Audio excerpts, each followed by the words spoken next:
right, here we have our new project, which is actually one we're going to keep.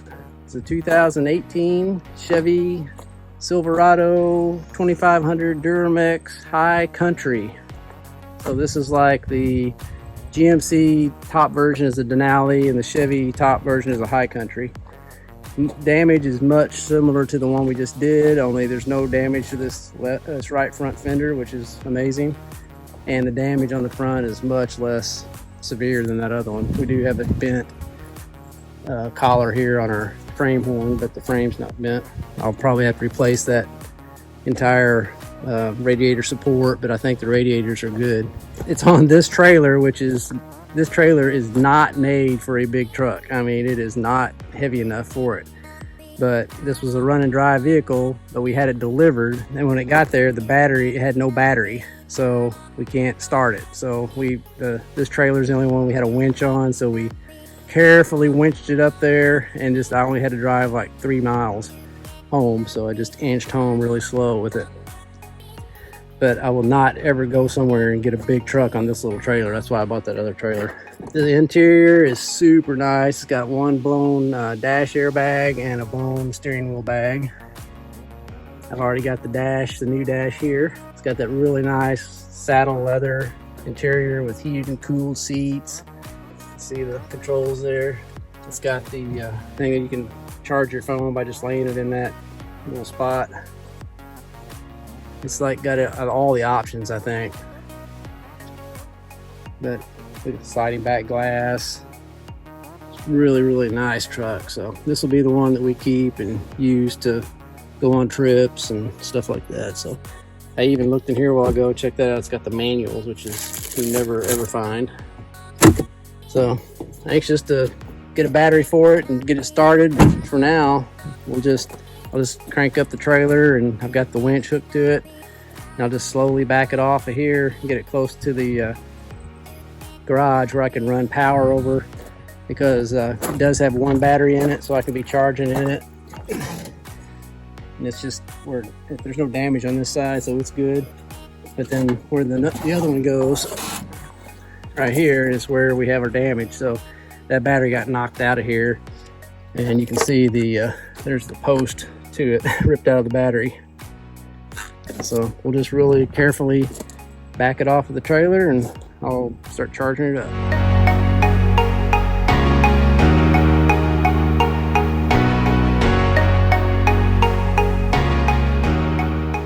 Well guys, my pile of scrap is getting beyond control over here. So I need to get rid of all this junk, and all these projects that I've got pieces and parts of are finished. So I'm gonna get rid of all this, and you guys try to guess. Ladies and gentlemen, boys and girls, it's time to play Name That Project. Mark will remove 5 pieces from the scrap pile, and in the comments below, be the first viewer to correctly name the 5 projects these pieces are from and receive an official Rebuild It cab, just like the ones worn by the cast of Rebuild It. That's right, you too can now look like you know what you're doing in your own garage when you put a Rebuild It hat on that noggin. Or choose to go chic and mingle with the stars. Even they won't know you're not a real cast member when you have on an official Rebuild It hat. Rebuild It hats are made from only the finest materials from Bangladesh and assembled by skilled craftsmen with weeks of experience in Pakistan. These hats are a guaranteed head turner. They will have your friends asking you for advice on repairing all of their vehicles. USA residents only, please. Hey, Mr. Microphone, don't cheap out on us. We'll ship that cap to East Cambodia if that's where the winner's from. Make that Earth residents only. You heard that right. We'll ship the hat to the winner no matter what country you're from. Remember, name the project, not the part. This is a blast for the past.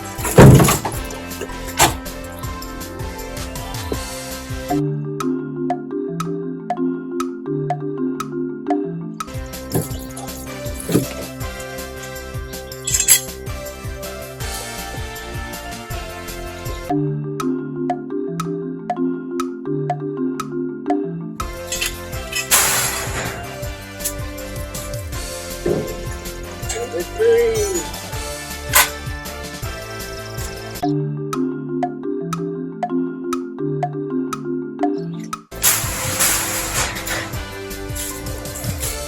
Number 4.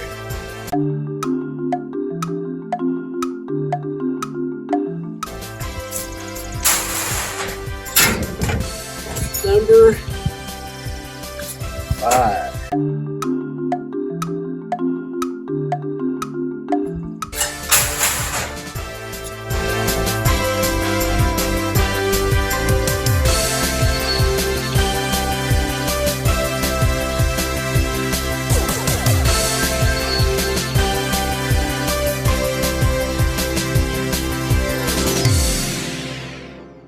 And one other thing I wanted to tell you, I usually don't like buying trucks that have already, or vehicles that have already been taken apart by some body shop or something, you know.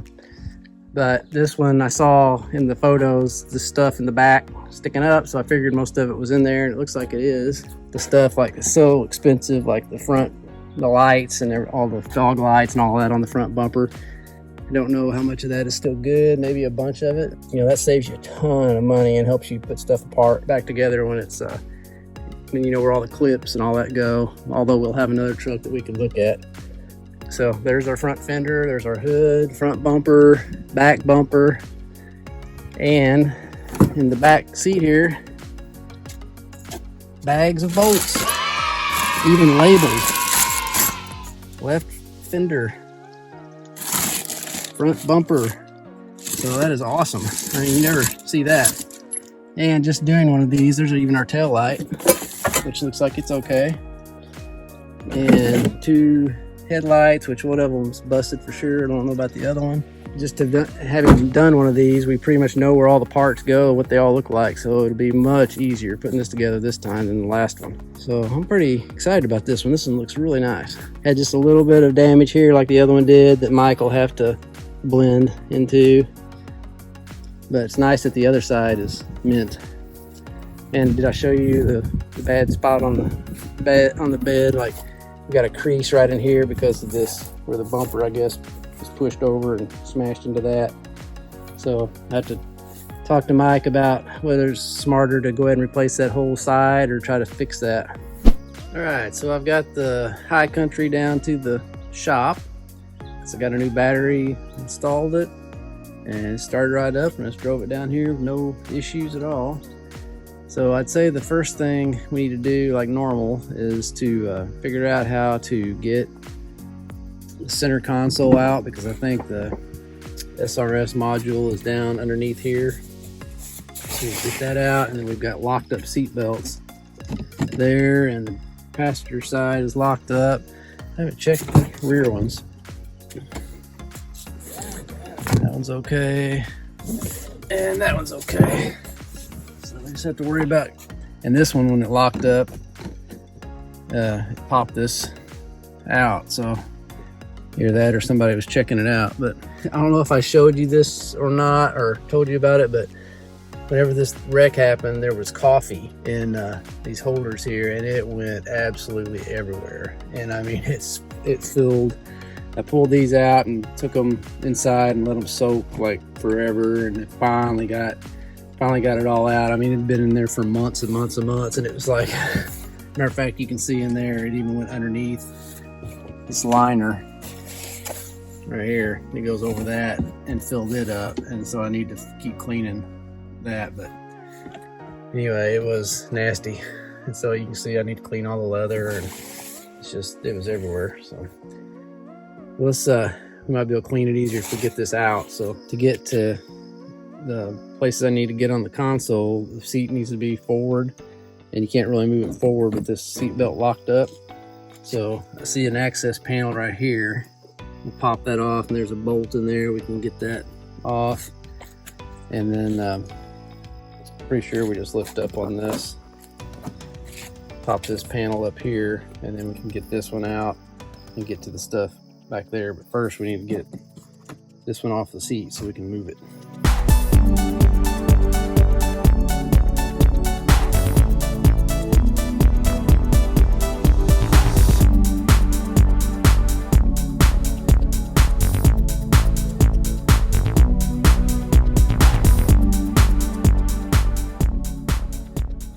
All right, so that wasn't too bad. Got all this seatbelt apparatus out of here, and so this one's ready to go. So I'll do the same thing on the other side. Just that whole column of plastic stuff needs to come out. which once you figure out where everything is, it just pops out pretty easy. I don't think I broke anything. And then there's the spot we needed for the console to get to first. So I've still got the battery unhooked, because you always have to unhook that before you mess with any kind of airbag stuff. So I have to hook it back up just for a minute to get to where I can get that other seat pushed up, and then we'll unhook it. All right, so got the other side out, same drill, no problems. And now that I've got the seats up, I can get to that little access port there, pop that out. And then this is access to that bolt, so we'll take that out, and then we'll see what else is involved in getting this thing out of the way. All right, so after removing the bolts on both sides, I raised the lid on the center console, and then the center section, I just pulled this little light piece out, and that gets you where you can get underneath here, and this just pops up. I use a little cheat tool stuck in here and kind of twist it a little bit. This whole thing just pops in there. So you can see it popped out, and that gives us access to these two bolts here. So let's take those out and then see what else there is. I think this panel must come out too, but yeah.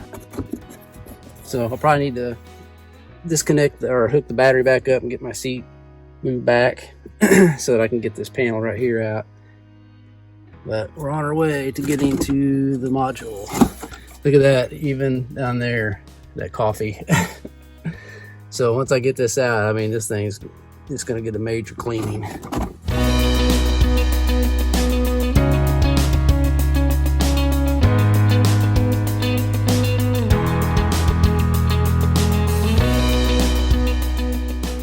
All right, so when I move these side panels there was a bolt back here, on the same spot on the other side. So now this thing will slide back. At least it did a little bit. Now I gotta try to figure out the next step. All right, so I got all these wires disconnected. And once I did that, I lifted up the back a little bit and then just slid it backwards. So now it's free. I just gotta manhandle it out of there, and then we should be able to see our module. All right, so it is out, and I found something that makes it all worthwhile. Yes. Now this is the point you got to absolutely make sure that your battery is unplugged, because if you would happen to take this thing out with these plugs in, and the battery was disconnected, and you went ahead and took these bolts out first and lifted this up and like twisted it sideways or something like that, this will make the truck think that it is flipping or doing all these weird things. You can have airbags going off, like seat airbags, your roof airbags.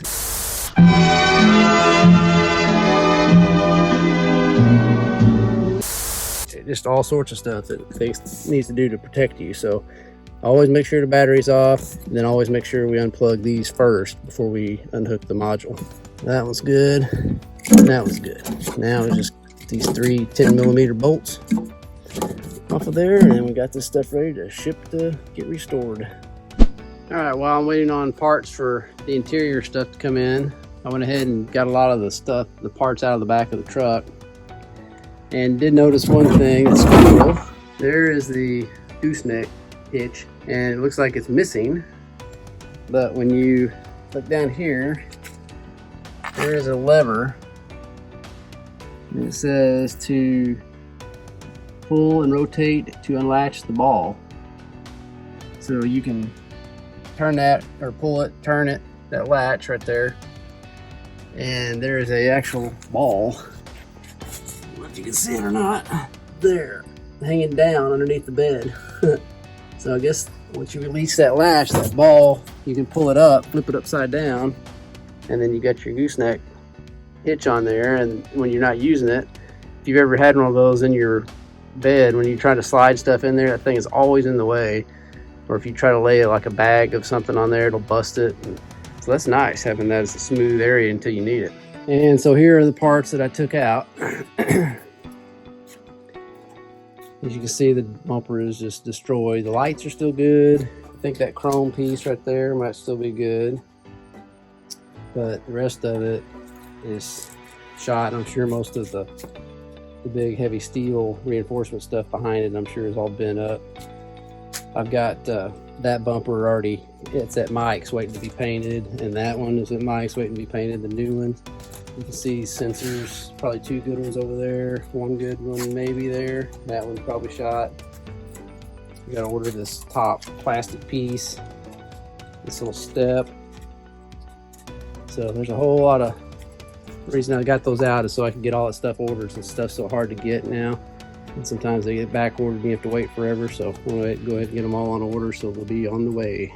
All right, so now that I've got the console in the shop, I've got it all cleaned up and scrubbed and decoffified, if that's a word. So it is nice and clean. Leather's all clean. Everywhere's clean. So that's ready to be reinstalled whenever the time comes. But for now, we need to get this steering wheel airbag off. It's just a pain when these are in your way every time you try to get in the vehicle, so we gotta get it off anyway. Might as well do it now. I've never seen one of these like this. If you notice over the years doing this, on every vehicle just about is different on these steering wheel airbags. This one, you see where the slot is to reach the little springs back there, but when they manufacture these, they cover it with whatever this plastic or this rubberized stuff is, and so you got to slit a little hole in there to get your screwdriver in there or whatever tool you're going to use. So I'm going to take a little razor and slit it just so I don't just jam a screwdriver in there and make it look bad. But there's one of those on each side, and we'll have to try to push this little spring that's on each side of the bag in enough to pop it out, and then do the other side without the first side popping back in. So it's usually tricky and usually takes a while, so hopefully we can get it here. The main thing is we want to check the clock spring when we get that out and make sure we don't have any melted wires.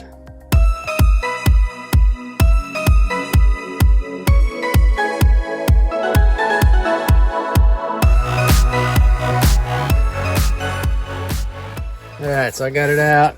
This is what I'm talking about from the inside. So when you're pushing that screwdriver through, you're trying to hit this clip or this spring right here, and it pushes it in and releases, and you can see where I was hitting way down low, so that hole is down low. It would be nice if it was higher, so you had more. If you could hit up here, you could push it in more. So it's a lot harder to push it when you're way down here on the bottom part. So anyway, it's out, and there was no damage to the clock spring, so we're good on that.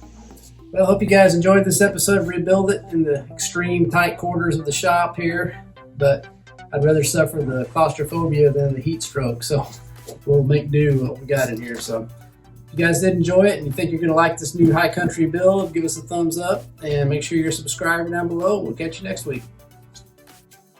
And always remember, don't retire it if you can rebuild it. Thanks so much, guys, for tuning in and watching this week's episode of Rebuild It. Make sure you subscribe so you don't miss out on any awesome content. Have a good one.